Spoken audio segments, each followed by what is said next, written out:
El Hadj Mokhtar Gueye président entente Réveil Gendarmerie xam nga nag édition bu ne édition yu ne da ngay tirer ay leçons boo dee nit édition bu am da ngay tirer ay leçons ñun ba nu gisee ni lii indi coow li li ci ëpp mooy affaire wër li ñu jëkk def mooy wàññi source coow en faisant daal di nag supprimer wëru gopp surtout wëru gopp moo doon indi coow lu bare li coow li ngeen di laaj donc am nañu yaakaar ni tant que loolu dellu seegul vraiment affaire bi dana neex mooy bu ñu xasee ba dem départ ligne droite ba wër benn wër ba dellu si waat ki njëkk ñëw rek vraiment ñëpp daanu gis ni ay premier coow la dakk bu baax a baax beneen bi mooy itam benn sous-quartier la mais ci joow mi invité nun seen nawle Lodo ak seen nawle Pont Xoole ak seen nawle Dakk ñoom danoo ñëw participer ci fête bi parce que on fête la rame thème bi loolu la rame dañ koy fêter danoo ñëw ku ñëw rek léegi joow rek ngay def sa xel bu am na nu mu demee da ngay boole joow boole passion bu metti il faut ma raw kut lu ma mën jaral bii nag dañ ko war organiser de sorte que nii mu demee nii yàlla mën nañu suturaal vraiment ñu dem ak jàmm dellu seeg jàmm dëkk bi gis spectacle. ils seront obligés pourquoi coono gu metti léegi noonu am pour am xaalis léegi ñi nga xam ni mooy parrains yi ñi ma leen tuddal te ay autorité luñu bu ñu ñëwee mu neex ñu def ci seen alal bu amee problème danoo dem kon te ñun bëgg nañ ko affaire bi il faut ñu tënku ñun ñëpp di discipliner wane spectacle moo tax ba liñ ci séenu ci koom yàlla mën na ko may. at mu ne yàlla dogal na rawante gaal dafay am fii ci Ndar ren seetlu nañu sax ni heure ba mën nañu wax ni xaw na dépassé waaye li am solo rek mooy ñun ñi nekk en face de vous tey jii association Gendarmerie la ak sous-quartier Lodo Gendar ñoo fi daje tey di def rawante gaal samedi 21 octobre. 28 octobre maa ngi woon ca première date ba jërëjëf 28 octobre ci kattanu yàlla. Message rek nañu war sànni message bi dañ koy axé ci ñetti point bu njëkk bi il faut ñu wax tuuti historique rawante gaal ñan ñoo koy def ñi koy def ñan la du dëgg lan lañ ci bëgg kooku benn point lay doon beneen point bi dafa daal di nekk programme bi nan la tëddee nan la yëf yi tëddee ana loo xam ne mi ngi ci te daawuñ ko gis li tubaab tuddee innovation kooku itam dañ ko ci fas yéene borosaale ci édition bi ñuy def ren ñetteel bi nag mooy li ñuy xaar nag ci population Ndar bi waaw loolu moom dafa am solo. voilà bismillah bi ma njëkkee ci premier point bi rawante gaal moom boo dëkkee Ndar mais surtout boo dëkkee Gendar ak âge boo mën a am nag da ngay judd rek fekk ñuy rawante gaal sunu maam yi boo leen laajoon cosaanu rawante gaal fan la commencé ñoom tam dañ lay wax ni dañu ñëw àddina rek gis ñuy rawante gaal di ko toppee noonu waaye nag ci gëstu yi noo def léeg-léeg ci archive sàcc nañu xam ni même ci période coloniale bi nga xamee ni tubaab yi ñoo nekkoon fii ci dëkk bi Sénégal période coloniale ay date précise rawante gaal daan na am vers les années 1800 gouverneur colonial ca yooyu jamono ñoo doon commandé rawante gaal ñooy joxe prix ak yëpp bu ko defee mool yi daal di leen joowal loolu nag boobu cosaan moom noonu topp ko ba tey jii ñu topp boobu cosaan ba tey jii ñu topp ko topp bi mooy boo amee maanaam po moo xam ni dafa am boobu histoire yàgg lool te po mi boo koy def addina yëpp ñoo lay wuy si parce que li tubaab naan attractif maanaam dafa neex loolu moo waral loolu ba tax na ren jii biñ ko waree def dafa amoon retard ba ñu yaakaaroon ni sax du am mais li indi jotaay bi ak def bi mooy ñii nekk suñu gannaaw nekk suñu wet entente Réveil Guet Ndar Mool la ak sous-quartier Lodo Guet Ndar ñun ñoo seet ba ci jamono yee ñun ak ñoom ñu ni daal dëgg-dëgg po mi di toog at doo ko def kooku war nañ ko seetaat ñu seet sinu waa Lodo quartier Lodo ñun waa Guet Ndar Mool ñun waa moom lu waral ñu bañ toog bañ rawante ñun di deet bu ngeen pare nañu pour rawante gal parce que ñun dañu amel devoir waa Ndar war nañu at mu ne ak lu mënu mënti jar ñu defal leen rawante gal ñoom ñu liggéey seen ay gaal def ci ay millions du dëkk kon kay balaa baax nag gaal yooyu dugg ci ndox mi ñun ñu warloo ak waa dëkk bi at mu ne fas yéene leen organiser pour fête parce que gox bu ne war nga am sa fête ndokk nag rawante gaal Guet Ndar dafa am fête bi mooy rawante gaal. alors lan moo innovation bi au-delà même lan moo tax retard bi amoon. non retard bi du dara lu dul ñii dañoo pare seen gaal ñii duñu pare te itam bu ñu ko nëbbonte rawante gaal dafa laaj xaalis bu bare. te jamono dafa xaw metti lool sur tous les plans kooku moom ku ne xamee ne ko noonu du dëkk dafa metti lool waaye nag innovation bi mooy organisation ren bi dañ koy concevoir li tubaab naan approche managériale mooy lan da ngay def sa kattan lu mu mën tollu indi po moo xam ni ku ko gis loo ci am loo ci rëccu ci fekke ka loolu pour mu am ci rawante gaal yii ma lay tuddal rek la bu fekkee ñi koy joow am nañu gaal yu rafet yu ñu defar ba mu rafet te loolu am na defar nañu gaal yi ba mu rafet bu fekkee ni ñi koy joow léegi nga gis ñu commencé entraînement di entraîner ba jàpp ba nga xam ni bu ñuy joow duñu ko booleeg caaxaan bu fekkee ni am nga ay kilifa yoo xam ni moom nga tuddee gaal yi te ci juróom-benni gaal daanaka gaal gu ne am na parrain wala marraine du rek bu fekkee ci wàllu organisation bi itam lépp lu war ci lu baax la organisation bi alors dana daje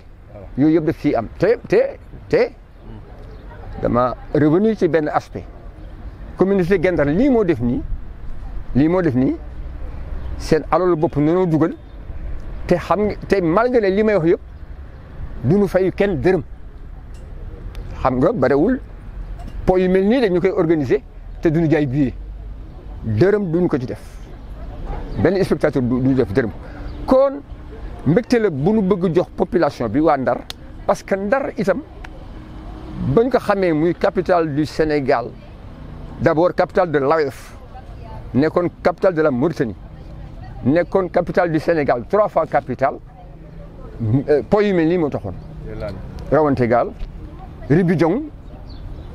maanaam rawante gaal daan na am 1er janvier depuis période coloniale daan na am rawante gaal 15 août Assomption rawante gaal daan na am 4 avril également rawante gaal daan na am ak itam bu ay kilifa di ñëw Sénégal après l'indépendance vraiment di gane si président de la République le cas le plus patent mooy bi De Gaulle ñëwee en 58 à Saint-Louis dafa nañ ko rawante gaal bu mucc ay boo xam ni kenn du ko fàtte léegi nag bu ngeen xoolee banderole bi dafa am thème bi mooy lan la fête de la rame dégg nga li ma la wax yëpp ci innovation bi waa Guet Ndar danoo feetal raam ci wolof mooy wat loolu mooy raam nag outil la boo xam ni ci mool yi moom la maam yi daan wute pitance maanaam moom la daan utiliser pour am lu nu am ci jën boobu machine amul machine bi mu amee c'est très récent c'est vers les années 1950 kon mool ya ca jamono dañ daan joow jëm gétti joow ñëw terre machine amul wala voile. ren ji yan jéego ngeen teg pour mu bañ am pëccëxoo nag. xanaa bi yoon nag dana dem ba jeex nag. dama leen wax ni maa ngi ci sens bi ñu jox innovation bi ñu indi pareeguma ci raam dafa ne outil boo xam ni dafay favoriser l'intégration heureusement que ñoo ngi ci booru dex gi ñoo ngi rive gauche fii mu ne nii fii ba Mauritanie fii ba Mali fii ba Mali toutes les rives da ngay jangaal joow jëm beneen rive ba boo génnee fii rek da ngay génne Sénégal añ man reere Mauritanie à travers le fleuve dellu si waat man fanaan ci fii kooku raam moo ko man wat moo ko man moo tax mañ la dafay wat joowam symbole la pour favoriser l'intégration des peuples. wat gaal ak yëgoo waa coow wat gaal ak yëgoo waaw yéen a ngi ci coow li ci kattanu yàlla bu fekkee ni li ñu tax jóg mooy indi spectacle moo nu tax jóg rek du nekk ba xam nga nag édition yu ne da ngay tirer ay leçons boo dee nit édition bu am da ngay tirer ay leçons ñun ba nu gisee ni lii indi coow li li ci ëpp mooy affaire wër li ñu njëkk def mooy wàññi source coow en faisant daal di nag supprimer wëru gopp surtout wëru gopp moo doon indi coow lu bare li coow li ngeen di laaj donc am nañu yaakaar ni tant que loolu dellu seegul vraiment affaire bi dana neex mooy bu ñu xasee ba dem départ ligne droite ba wër benn wër ba dellu si waat ki njëkk ñëw rek vraiment ñëpp daanu gis ni ay premier coow la dakk bu baax a baax beneen bi mooy itam benn sous-quartier la mais ci joow mi invité nun seen nawle Lodo ak seen nawle Pondoxole ak seen nawle Dak ñoom danoo ñëw participer ci fête bi parce que on fête la raam thème bi loolu la raam dañ koy fêter danoo ñëw ku ñëw rek léegi joow rek ngay def sa xel bu am na nu mu demee da ngay boole joow boole passion bu metti il faut ma raw kut lu ma mën jaral bii nag dañ ko war organiser de sorte que nii mu demee nii yàlla mën nañu suturaal vraiment ñu dem ak jàmm dellu seeg jàmm dëkk bi gis spectacle ils seront obligés pourquoi coono gu metti léegi noonu am pour am xaalis léegi ñi nga xam ne mooy parrains yi ñi ma leen tuddal te ay autorité luñu bu ñu ñëwee mu neex ñu def ci seen alal bu amee problème danoo dem kon te ñun bëgg nañ ko affaire bi il faut ñu tënku ñun ñëpp di discipliner wane spectacle moo tax ba liñ ci seenu ci koom yàlla mën na ko may. Aujourd'hui, au nom du comité paritaire composé par la structure que je viens de citer et le sous-quartier Lodo, nous aimerions, après vous avoir salué, alors décliner quelques axes relativement à l'édition spéciale des régates que nous comptons organiser le samedi 28 octobre sur le quai qui est derrière nous. Les décisions cette année se résument autour de 3 points. Et le premier point, certes, c'est un sous-quartier, Lodo, pour le citer, qui a contacté l'association que nous sommes quand on a constaté que la période habituelle d'organisation de cette manifestation, n'est-ce pas, est dépassée. ils nous ont contactés, nous sommes tombés d'accord pour dire que, quelles que soient les raisons, nous avons un devoir. Lequel devoir consiste, chaque année, à consacrer une journée festive pour les populations de Guet Ndar dans un premier temps, mais toutes les populations de Saint-Louis. En quoi faisant? En organisant des régates. S'agissant de l'historique, très rapidement, nous, nos grands-pères, quand on leur demandait quand est-ce que vous avez assisté des régates, ils vous disent qu'on est venu, n'est-ce pas, dans ce monde et on a trouvé qu'on organisait des régates. C'est simplement pour dire l'origine de ces manifestations remonte dans la nuit des temps. Mais les populations de Guet Ndar ont le mérite